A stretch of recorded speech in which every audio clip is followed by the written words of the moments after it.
Welcome to our Foster Parenting 101 series. In today's video, we're going to talk about 10 reasons why you should become a foster parent. Let's get started.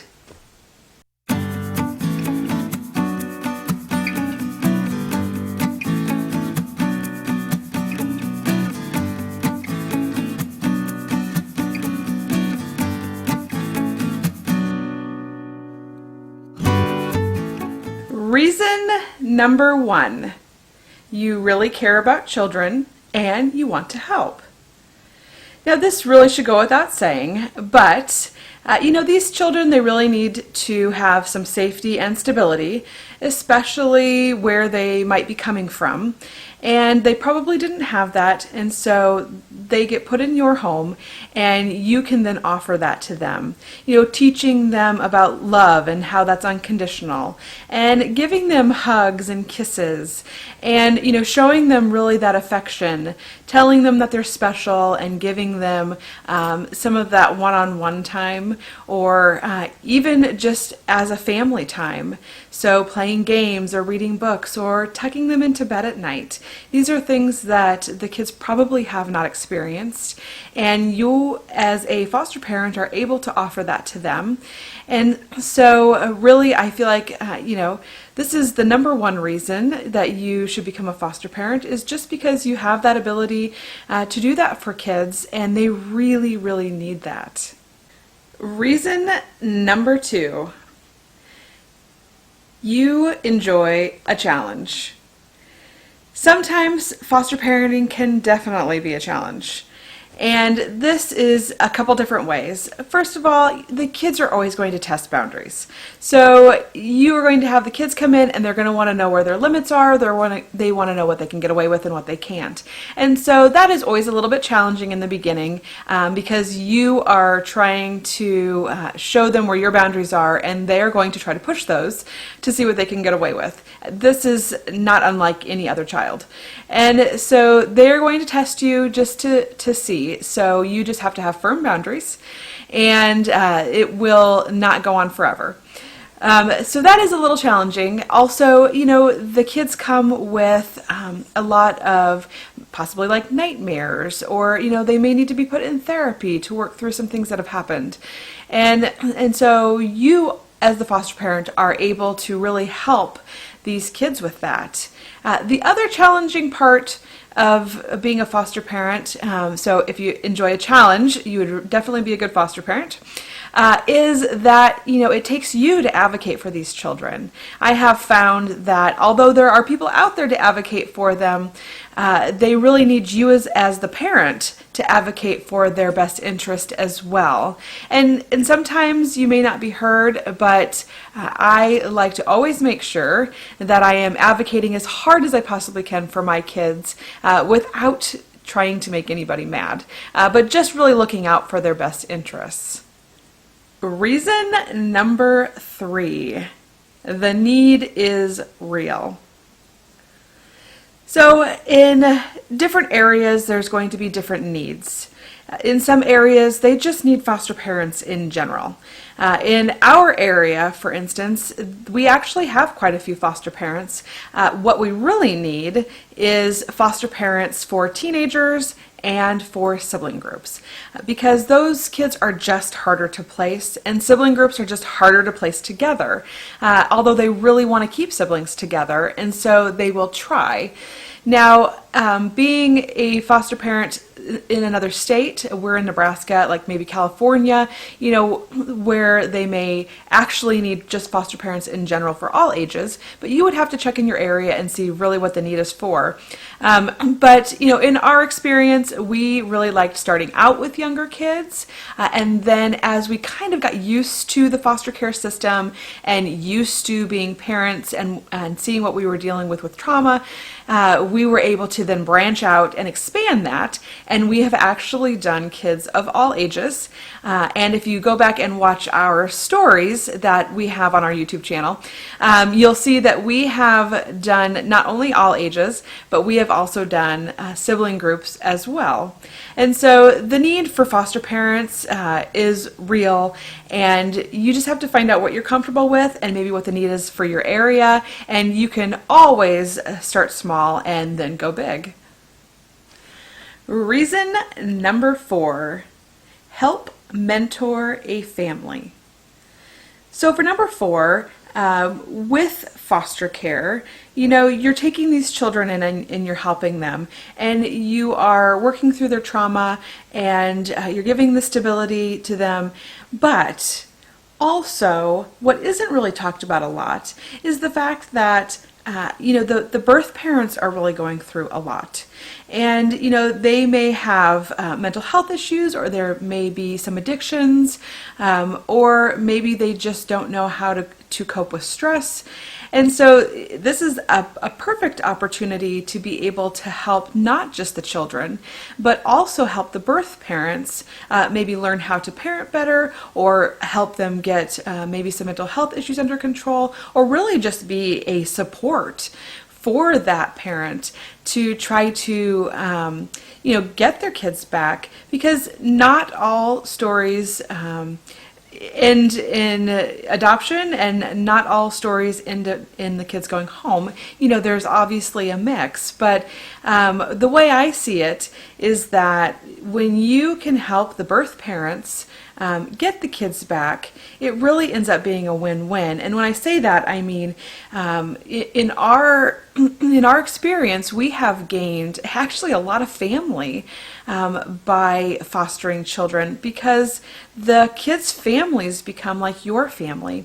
And I have had also many foster parent friends where their kids have gone back, and they have maintained a relationship and have been a support for that family, and they still get to see the kids on weekends or for birthdays, and they still participate in those children's lives, which really I think is so wonderful for the kids, because really the kids win. And you can look at that as, also so do you and so do the birth parents, but it definitely is a win-win then for everybody. But I feel like those kids really need to maintain that contact, and it's really good for them. The other piece to that is extended family. So we have kids, and in our circumstance, we have adopted, but we have, gained grandparents for all of our kids in our home because we have maintained a relationship with the birth grandparents of the kids. And I feel like, you really just can't have too many people that love a child. And so that really becomes, they really become part of your family, which is great. Also, instead of stopping the cycle or breaking that cycle when the kids come to your home, and let's say they get adopted, and then they learn how to have stability, you can then help those birth parents so they can learn stability, and maybe the cycle could then break with them instead once they learn those skills. Because a lot of these birth parents, I feel like anyways, they are products of the system, which then their kids become products of the system. But you can try to stop that with the birth parents, and seeing them become better and learn those things really can be an amazing thing. Reason number 5, you enjoy working on a team. So when you're a foster parent, you really are part of a bigger picture. And so you have not only yourself, but there is the GAL, the guardian ad litem. You have the caseworker. You perhaps maybe have an agency worker. You have the county attorneys. You have the judges. There is this whole team of people that go into a case. And if you really enjoy working on a team, then that makes up, I feel like, a good foster parent. In our circumstance, what we do, or what I would do, is I would type up, in some of our cases, weekly emails, and I would send those out to everybody, including the birth parents and then all of the team members, and that would give everybody an update, so everybody was on the same page. And, I would create a good professional relationship with our team, and then you become an integral part of that team. And I feel like this is another area where you can just create a win-win for everyone, because you're the one that is with that child every day, or children every day.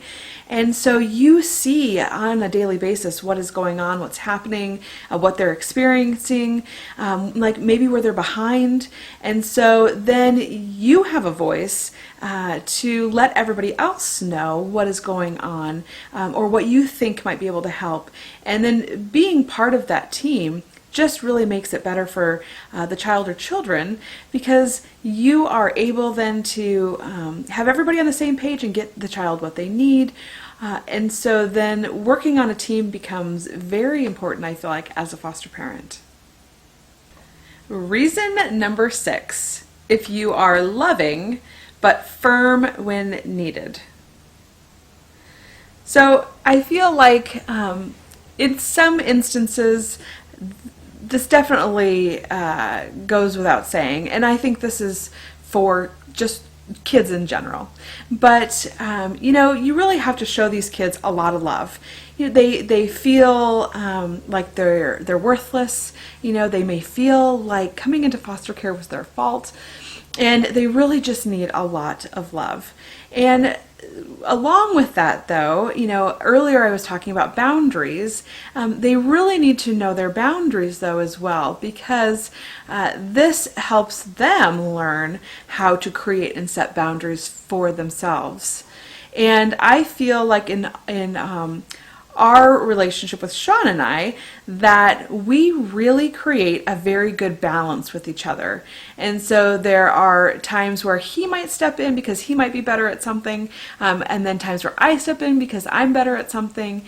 And we really create this good balance for giving the kids love, because we can both shower them with love, but then also setting boundaries, making sure that the kids can't go behind one of the parents' backs, and really talking about things and working through things. And so if you are able to do that and show a lot of love and set those boundaries for the kids, that is something I feel like that is very important, not just for foster kids, but like I said, for kids in general. Reason number 7, the kids need you now.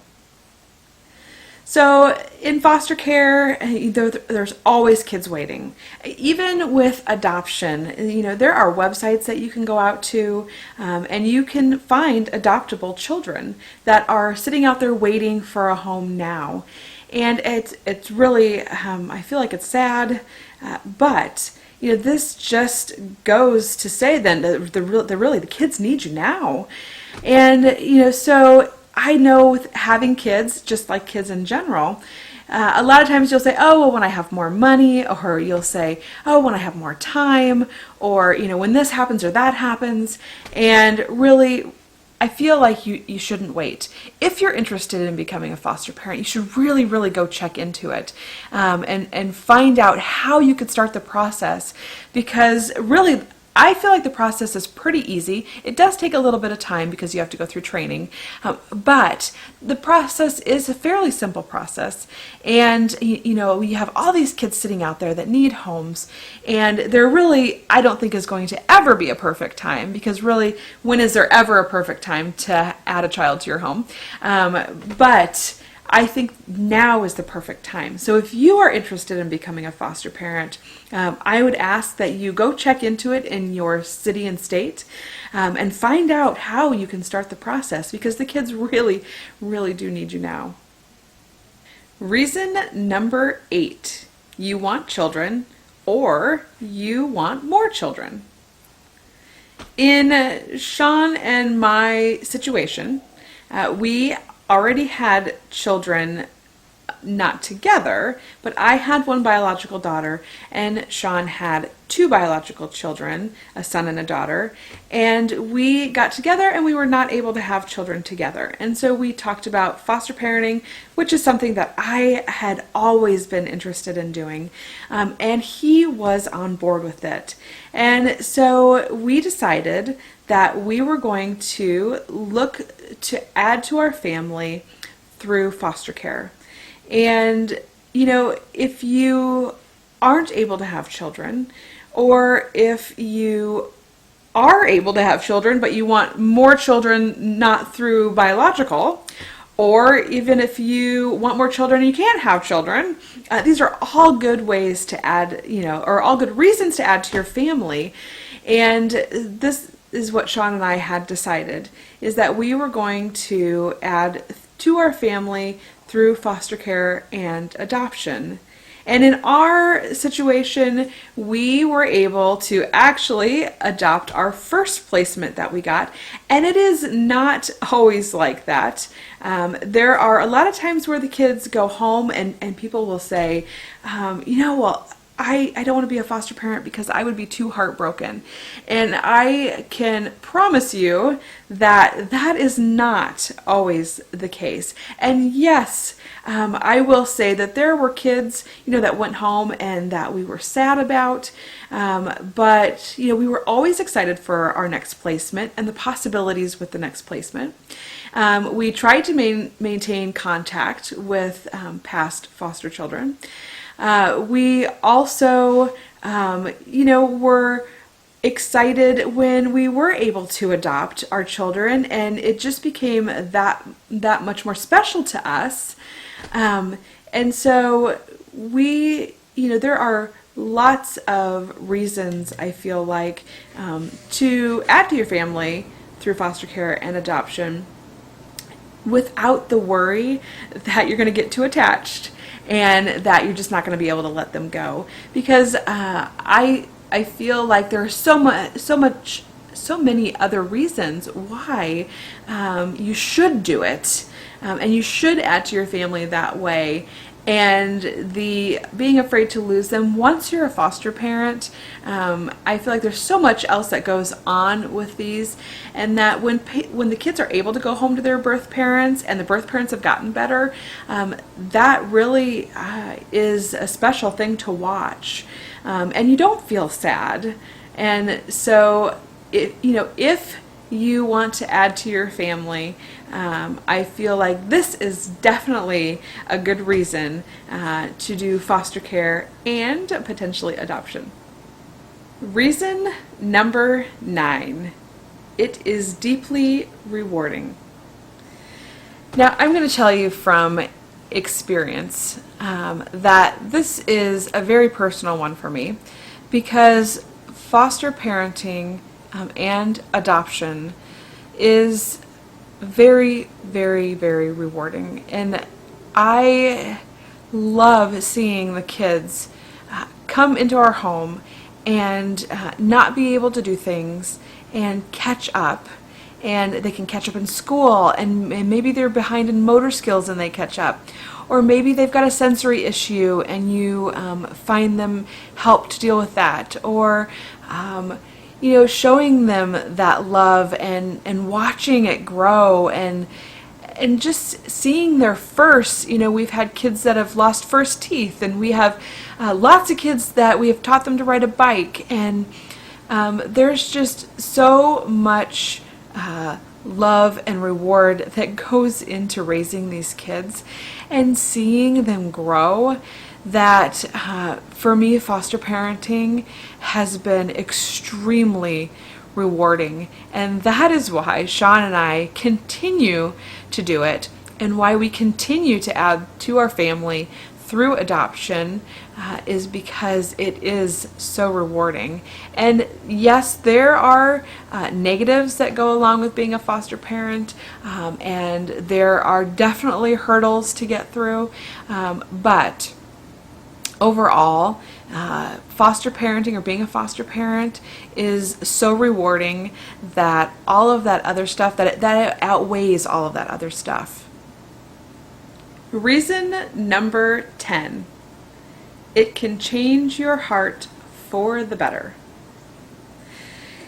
This is another one that is really personal for me because I feel that I already had a big heart and wanted to help children, but by watching what these children have gone through, by watching them grow, watching their trials, hearing their stories and what they've experienced, that it really has changed my heart, and it has taught me about empathy, extra empathy. It has taught me about not judging people, that everybody has a story, and that everybody's living that story and going through different things, and they've had different experiences, and those experiences really shape who we become and shape our lives. And being able to show these children new experiences and all of that stuff really has shaped my heart for the better, but also it has helped it grow tremendously. And it really, again, in my last number 9, it's so rewarding, and this is why we continue to do foster parenting, is because it's so rewarding, and it really has made our heart just grow and realize how much love we have to offer these children. Now, if you liked this video, give it a thumbs up. If you want to make sure you catch all of our videos, then subscribe to our channel. And if you want to make sure that you don't miss any videos at all, you can click the notification bell, and make sure you check out the rest of the videos in our Foster Parenting 101 series. See you next time. Bye!